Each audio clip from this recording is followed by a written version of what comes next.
కన్న తల్లినే కాదని కన్నుడు రాజత్యాగం చేసినది.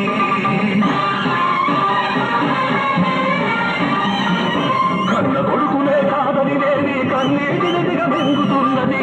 ఎందుకోసం దహించిన అది ధర్మం కనుక, సహించాలి అది సత్యం కనుక. కృషించిన నశించిన అది న్యాయం కనుక.